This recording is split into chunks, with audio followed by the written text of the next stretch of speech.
Әр күніңіз әсем әнмен өрілсін деген ниетпен біз хабарымызды одан әрі жалғастырамыз. Қазір жер шарында 2000-нан астам мамандықтың түрі бар екен. Соның ішінде әлемде ең көп жалақыны хирургтар алатын көрінеді. Десек те кейбір мамандық заман талабына қарай жойылып, сонымен қатар жоғалып кету қаупі төніп тұр. Сарапшылар болашақта IT, нанотехнология, электроника және биотехнология мамандары, маркетологтар мен логистер, экологтар, дәрігерлер, химиктер сұранысқа ең көп ие мамандықтар дейді. Демек, мамандық таңдауда қателеспеу керек екен. Ал осы таңдаған мамандықты меңгеріп шығартатын әрине ол оқу орындары мен ондағы білім сапасы болып саналады. Демек, ендеше қымбатты көрермен, біз дәл қазір осыған жауапты мамандармен сұхбаттасамыз. Ендеше таныс болыңыздар. Біздің Қорқыт Ата атындағы Қызылорда университетінің ректоры Бейбіткүл Кәрімова біздің студиямызға келіп жайғасқан болатын. Егер де тақырып аясында қояр сұрақтарыңыз болса, хабарласыңыздар. Біздің байланыс телефонымыз 27 90 20, қала коды 72 42. Құрметті Бейбіткүл ханым, студиямызға келіп жайғасқаныңызға рахмет айтамыз. Жалпы өткен мұғалімдер күні мерекелеріңіз құтты болсын дейміз. Жалпы сырлы сұхбатымызды осы біздің жалпы Қорқыт Ата атындағы Қызылорда университеті жайында бастасақ. Жалпы Қорқыт Ата университеті ол ең бір сұраныстағы ие жоғарғы оқу орындарының бірі деп айтсақ болады қазіргі таңда. Ал осы қара шаңырақта білім алып жатқан студенттердің саны қанша, содан бастасақ? Рахмет, Аяжан. Қорқыт Ата атындағы Қызылорда университетіне келетін болсақ, 83 жылдық тарихы бар университет. Қазіргі таңда университетте 80-нен астам білім беру бағдарламасы бойынша дайындық жүргізіледі. Контингентімізге келетін болсақ, студенттердің санына келетін болсақ, жыл санап студенттердің саны көбейіп келе жатыр. Салыстырмалы түрде айтатын болсақ, 2019 жылы 5300 білім алушы болса, биылғы жылы 8053 студент саны, жалпы білім алушылардың саны 8053-ке жетті. Бұл дегеніміз 52%-ға өсу бар. Оның ішінде мемлекеттік грант негізінде түсушілердің саны көбейіп жатыр. Ол 19 жылмен салыстырғанда 2 есеге артты. Ал енді бұл жерде бакалавриат бар, магистратура бар, докторантура бар. Сондықтан соңғы жылдары әсіресе педагогикалық мамандықтарға деген қызығушылық пайда болды. Оның басты себебі педагог мәртебесі туралы заң шығарылғаннан кейін қазір мектептің түлектері осы педагогикалық мамандыққа баруды қызығушылық танытуда.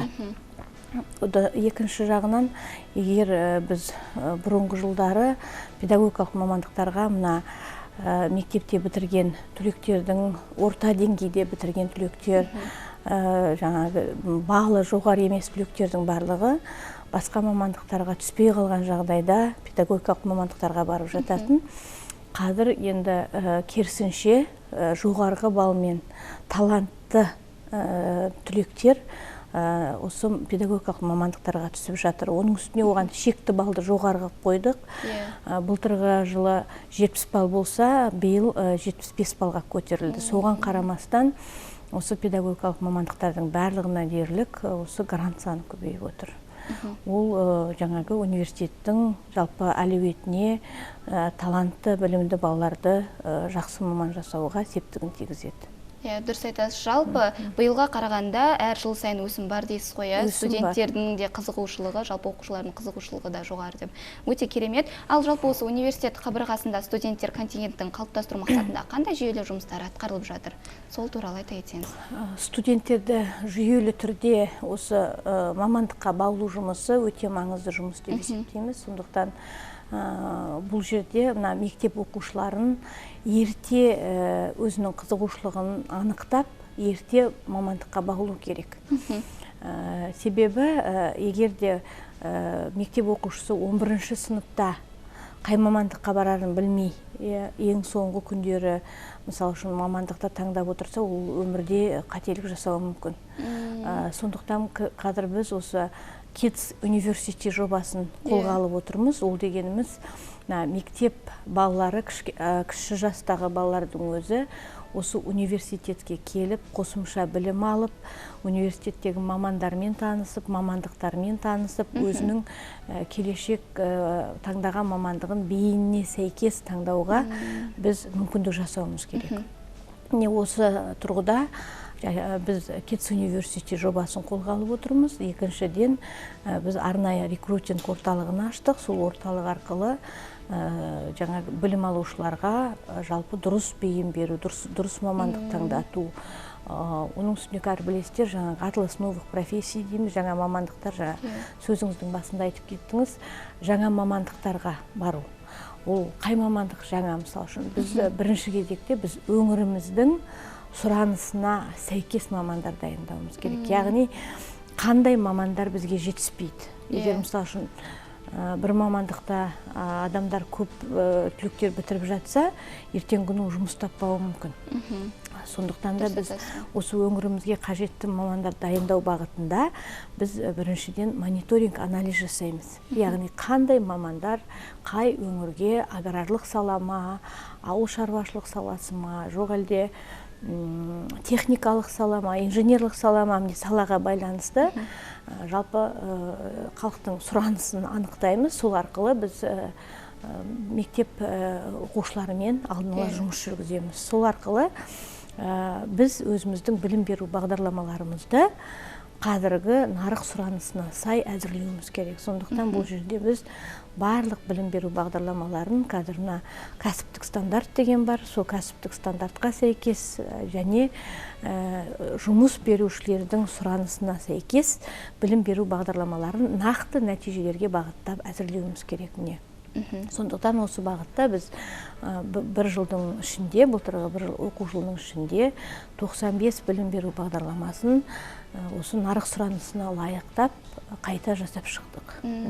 Соның барлығы жалпы бейініне, өзінің ниетіне және сұранысқа лайық қылып жұмыс жүргізу біздің негізгі міндетіміз. Жақсы. Ал жалпы бір қандай да бір университеттің негізгі нәтижелі жұмысының ең негізгі көрсеткіші ол әрине өздерін бітіріп шыққан түлектердің жұмысқа орналасуы. Жұмысқа орналасып, сол мамандық бойынша білім алып, жалпы еліне, халқына қызмет көрсетуі болып саналады. Ал осы тұрғыда біздің жаңада білім ордасын бітіріп шыққан түлектердің жұмысқа тұру көрсеткіштері қандай болып жатыр? Сол туралы ақпараттандырып өтсеңіз. Жұмысқа тұру, түлектердің жұмысқа тұруы ол біздің сапалы маман дайындауымыздың көрсеткіші деп есептейміз. Сондықтан соңғы 2 жылда салыстырып алатын болсақ, алдыңғы жылы түлектер 86% жұмысқа тұрған болса, былтырғы жылғы түлектер 91%-ға жұмысқа орналасты.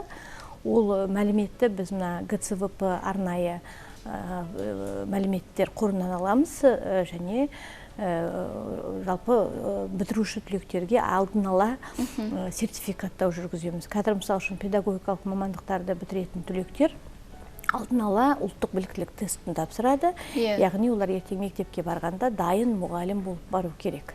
Сондықтан барлық мамандықтар бойынша біз осы сертификация өткізу арқылы жалпы мамандарды дұрыс бейіндеп, дұрыс маман шығаруға бар күшімізді салып отырмыз. Сондықтан қазір көрсеткіш осы, келешекте де осы көрсеткішті өсіреміз деп ойлаймыз. Жалпы биыл түлеп ұшқан түлектердің негізі жартысынан көбі дерлік жұмысқа орналасты ма? Сол туралы хабардар болып отырсыздар ма? Биылғы бітірген түлектердің қазіргі таңда біз нақты мәліметтер бойынша 60-70% жұмысқа тұрғандығын біліп отырмыз. Және қалған түлектер қайда орналасып жатқандықтары туралы мәлімет жинап отырмыз. Жақсы, түсінікті. Ал енді осы білім беру бағдарламалары жайлы айта отырсаңыз, жалпы өңірімізде осы қажетті мамандарды даярлау және жаңа мамандықтардың пайда болуына қатысты қандай бір жаңадай білім бағдарламалары жүзеге асуда, сол туралы айта кетсеңіз. Қазір енді білім беру бағдарламалары бізде әр салада. Яғни біз көп салалы университет болғандықтан бізде педагогикалық мамандықтар да бар, техникалық мамандар да бар, ауыл шаруашылық мамандықтар да бар, IT мамандықтар бар, экономикалық мамандықтар бар. Барлық мамандықтар бойынша біз білім беру бағдарламаларын үнемі жаңартып отырамыз. Оның ішінде біз қазір жаңа білім беру бағдарламаларын, яғни біріккен білім беру бағдарламаларын жасаймыз. Яғни шетелдік жоғарғы оқу орындарымен, отандық жоғарғы оқу орындарымен Мысалы үшін Дубна университетімен біз физикадан жаңа бағдарлама жасадық, яғни мұнда студенттер жаңағы бірлескен білім беру бағдарлама, яғни кейбір пәндерді біздің оқытушылар жүргізетін болса, арнайы пәндер Дубна университетінің оқытушы профессорлар құрамы беру арқылы совместный образовательный программа дейміз, тәжірибе алып, сондай жаңа мамандық дайындауға, жаңа бағдарламаның мазмұнына мән беру бағытында осындай жұмыстар жүргіземіз. Сонымен қоса қазір біз 6 инновациялық бағдарлама, 2 біріккен бағдарламаны әзірлеп реестрға кіргізу жұмыстарын жүргізіп жатырмыз. Жалпы жаңаша заман талабына сай жаңа бағдарламалар да жалпы енгізіліп жатыр ғой? Үнемі жаңарып отырады деп айтсақ болады. Әрине, дұрыс айтасыз. Жалпы осы бәрімізге белгілі, былтырғы жылы пандемия, ол әрине біраз іске қол байлау болды. Оқушыларымыз да, студенттеріміз де негізі қашықтықтан білім алған болатын. Осы кезде әлі күнге дейін кейбір сабақтар негізі онлайн түрде өтіп жатыр, онлайн және офлайн түрде. Осы тұста айта кетсеңіз, жалпы қашықтан білім беру технологиясы бойынша оқу үдерісін ұйымдастыру жұмыстары қандай деңгейде жүріп жатыр сіздерде?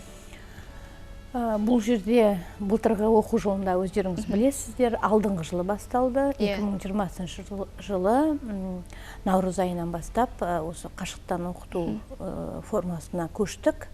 Сол кезде бастапқы кезде әрине қиын болды, өйткені мына ақпараттық технологияларды тез меңгеру қажет болды, бірақ біздің университетке қиын болған жоқ, себебі біз өзіміз Платонус бағдарламасында, өзіміздің университеттің универ бағдарламасында оған дейін де жалпы бүткіл процесс, оқу процесі сол платформалар арқылы жүргізіліп отырған болатын.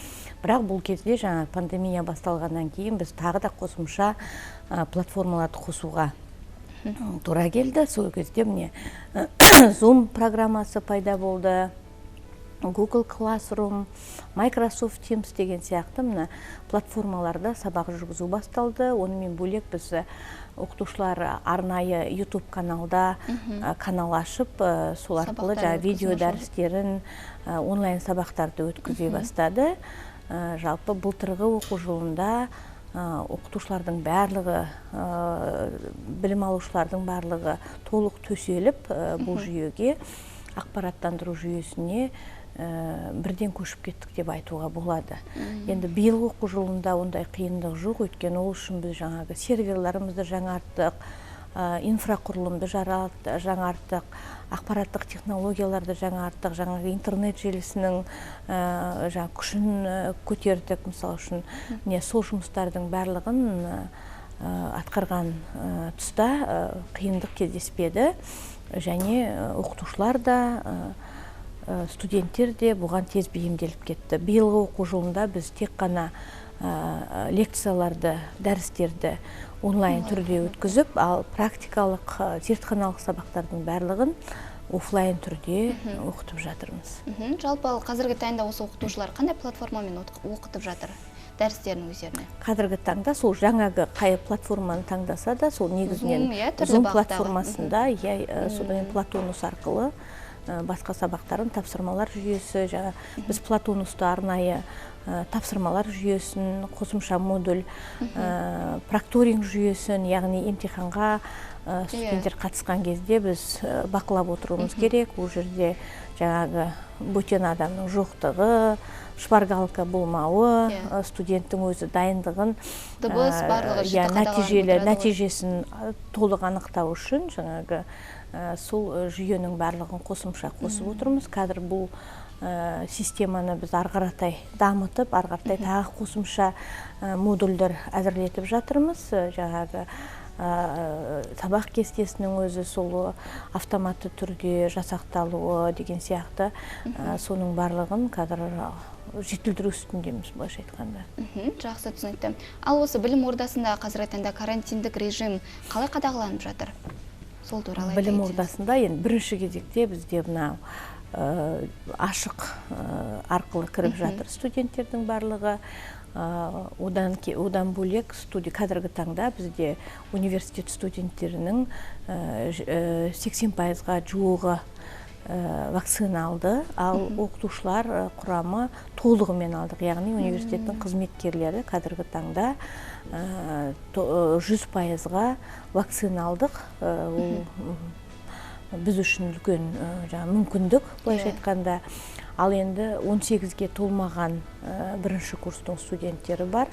Ол студенттер вакцина ала алмайды, сондықтан оларды біз жаңағы жасыл статуспен, көк статуспен кіргізіп отырмыз қазіргі таңда оқу процесіне. Ал жатақханада тұратын студенттердің барлығы вакцина алған, тағы да бірінші курстың студенттерінен басқа студенттердің барлығы. Сондықтан сақтық шараларын сақтаймыз әрине, аудиторияларда барлығын бір адам арқылы отырғызу, жаңағы одан бөлек маска кию, антисептиктар деген сияқты барлық сақтық шаралары толық қадағалау үстінде. Жақсы. Ал осы мекемелермен жалпы сабақ өту барысында тек теория жүзінде ғана емес, студенттерге негізі практика жүзінде де көрсету керек қой ол бағытты. Осы тұста мекемелермен немесе бір кәсіпорындармен кәсіптік практика өткізіп жатырсыздар ма? Сол туралы айта кетсеңіз. Өте жақсы сұрақ қойдыңыз, өйткені біз мамандар даярлауда міндетті түрде өндіріспен тығыз байланыста дайындық жүргізуіміз керек. Қазіргі күні Білім және ғылым министрлігі тарапынан да талаптар қойылып отыр арнайы. Ол жаңағы әр мамандықтың ерекшелігіне сәйкес практик мамандарды тарту оқуға. Мысалы үшін IT мамандықтары болса, оған біз нақты IT бағдарламамен айналысатын, жаңағы қауіпсіздігімен айналысатын нақты тәжірибелі мамандарды шақыруға мүмкіндігіміз бар. Сондықтан біз жыл санап тәжірибелі мамандарды шақыруды арнайы үрдіске айналдырдық деп айтсақ болады. Былтырғы жылы 35-40 адам практиктар тартқан болсақ, биыл 200-ге тарта біз практик мамандарды жұмысқа тартып отырмыз. Ол дегеніміз біздің арнайы пәндерді сол нақты өндірістегі мамандар жүргізетін болады. Ол бір тұсы. Екінші тұсы, біздің студенттер үнемі сол өндірісте практикадан өтіп отыру керек. Яғни тәжірибеден өтіп отыру керек, немесе бұны дуалды оқыту жүйесі деп айтуға болады. Дуальное обучение дейміз. Біздің арнайы университеттің кафедраларының филиалдары ашылған өндірісте, мектептерде, өндірістерде, сол филиалдарда студенттер практикалық сабақтарын сол филиалдарда өтеді, яғни өндірісте өтеді. Педагогикалық мамандықтарға біз арнайы талап қойдық, оны біз өзіміздің жоспарларымызда белгіледік, оқу жоспарларында. Сол арқылы бізде педагогикалық мамандықтың студенттері 3 күн университетте оқитын болса, 2 күндерін мектепте өткізеді. Мысалы үшін тікелей әдістемені оқушылармен бірге, мектеп мұғаліммен бірге өту арқылы күнделікті дағдыларын арқаштай дамытады. Керемет. Жалпы біріншісінде 3 күн өздері теория жүзінде білім алады, одан кейін сол алған білімдерін мысалы оқушыларға береді, оқушыларға үйрету арқылы жүзеге асады дейсіз ғой. Өте керемет, негізі жақсы жаңады жұмыстардың бірі ғой бұл әрине. Ал осы қазіргі таңда университет студенттердің білім сапасына тоқтала отырсақ, жалпы бүгінде студенттер өздерінің қандай жетістіктермен қуантуда? Сол жаңашылдықтар туралы айта кетсеңіз студенттердің. Рахмет. Енді ең бірінші кезекте бұл жерде студенттердің барлығы жалпы университеттің өміріне белсене қатысу керек. Сондықтан қазір біз өзіміздің әртүрлі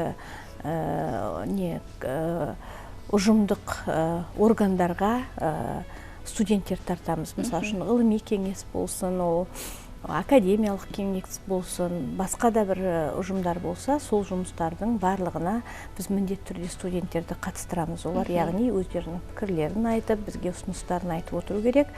Бірінші біз сол студенттердің қажеттілігін қамтамасыз етуіміз керек. Ол бірінші кезекте.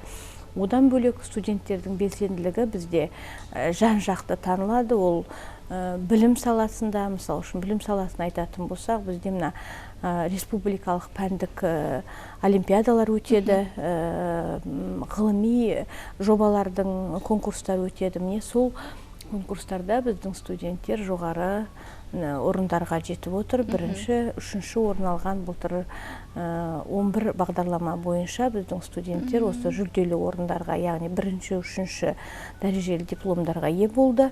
Керемет. Бұл білім саласында ғылыми жобаларда 600-ге жуық біздің студенттердің, магистранттардың, докторанттардың мақалалары жарыққа шықты.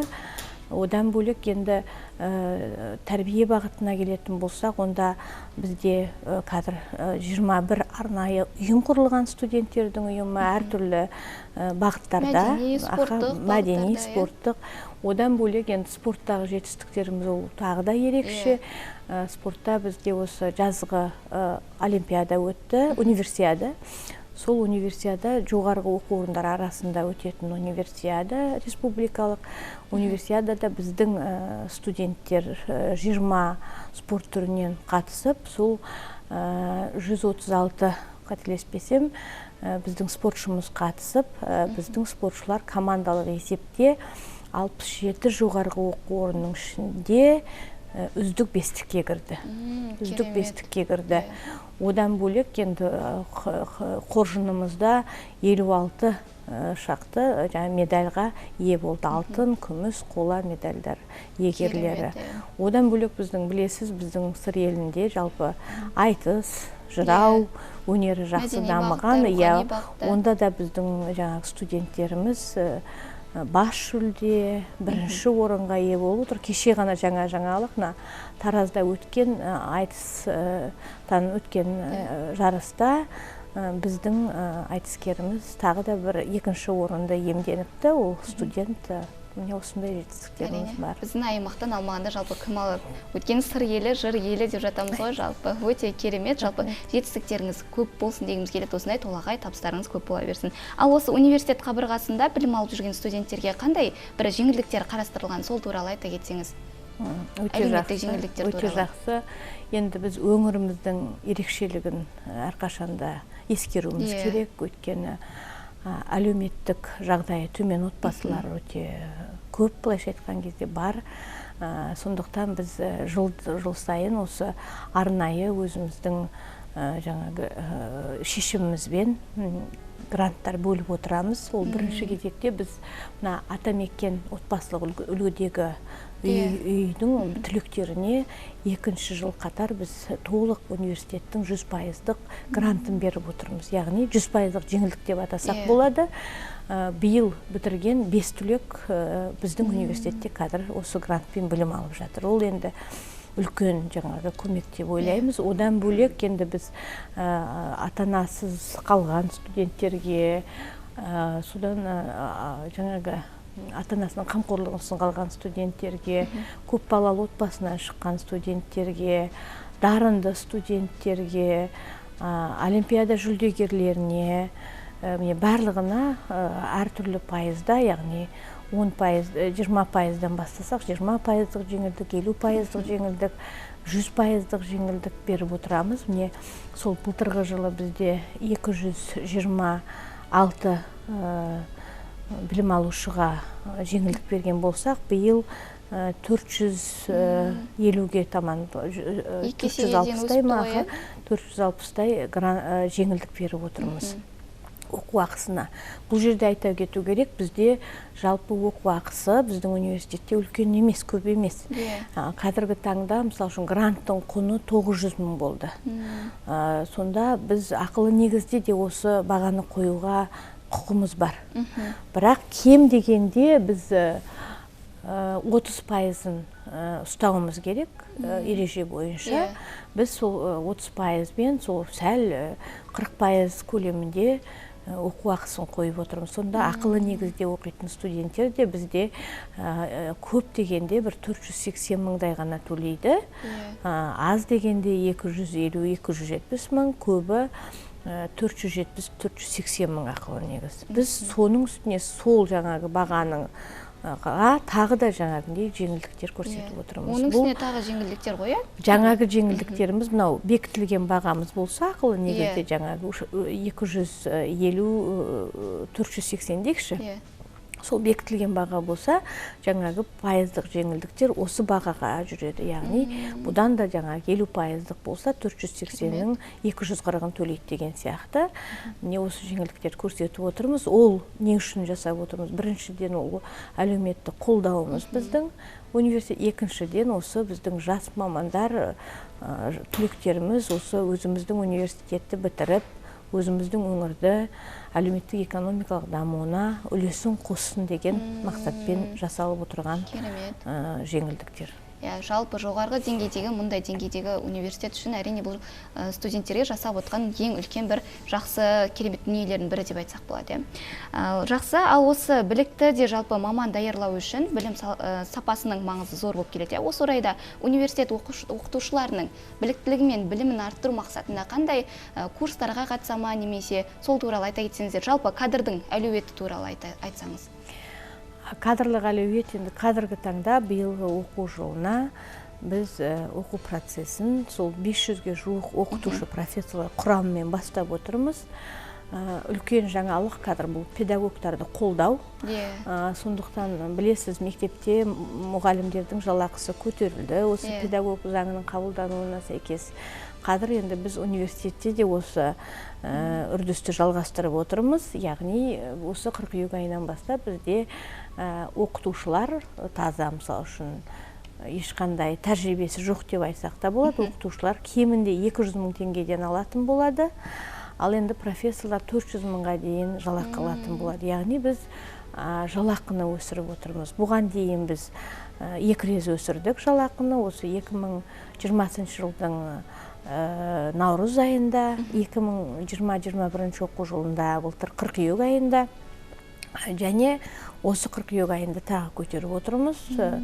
Бүгін осы жалақыны біздің оқытушылар бүгін алады. Биылғы оқу жылы жалақыны бүгін алатын болады. Бұл біріншіден жаңа мұғалімдердің еңбегін бағалау, ынталандыру деп есептесек болады. Өйткені үлкен жұмыс атқарады олар. Екінші кезекте біз бірінші жаңа мұғалімдердің біліктілігін арттырып отыру негізгі мәселеміз. Сондықтан осы былтырғы оқу жылында бізде 700-дей курстарды, 700-дей жаңағы жалпы қызметкерлердің біліктілігін арттырды. Оның ішінде біз әртүрлі тақырыптарда біліктілік арттыру курстарын өткіздік. Ол педагогикалық білімге байланысты, менеджмент в образовании дейміз, лидерство в образовании, білім берудегі жаңағы көшбасшылықты. Міне сол бойынша содан кейін жаңа технологияларды, сон Курсера деген курстар пайда болды. Сол Курсерадан өтті, яғни жаңағы жалпы әртүрлі курстардан оқытушылардың барлығы өзінің оқитын пәнінен, былайша айтқанда сондай талап қойдық, өзінің оқитын пәнінен міндетті түрде біліктілік курстарын 3 жылда бір кемінде өтіп отыру керек. Содан кейін аттестация жүргіземіз. Міне сондықтан біз өз тарапымыздан осы жаңа архитектроника новых программ дедік, новых профессий, сол жаңа білім беру бағдарламаларын жаңағы дизайн өзгерту деген сияқты бағыттарда біз былтыр оқытушыларды жаппай курстардан өткіздірдік. Сонда біздің барлық оқытушылар былтыр бір емес бірнеше курстан өтті. Сол үрдісті біз биыл да жалғастырмақпыз. Қазірдің өзінде курстардан өтіп жатқан оқытушыларымыз бар. Одан бөлек біздің оқытушылар өздері ғана курстан өтіп қоймай, біз өзіміз де курстардан өткіземіз. Яғни мектеп мұғалімдеріне арналған курстар, өндіріске арналған курстар, әртүрлі автокад деген бізде бағдарламалар бар. Міне сол бағдарламалардан біз өзімізде курстан өткізіп отырамыз. Бізде біліктілікті арттыру орталығы бар.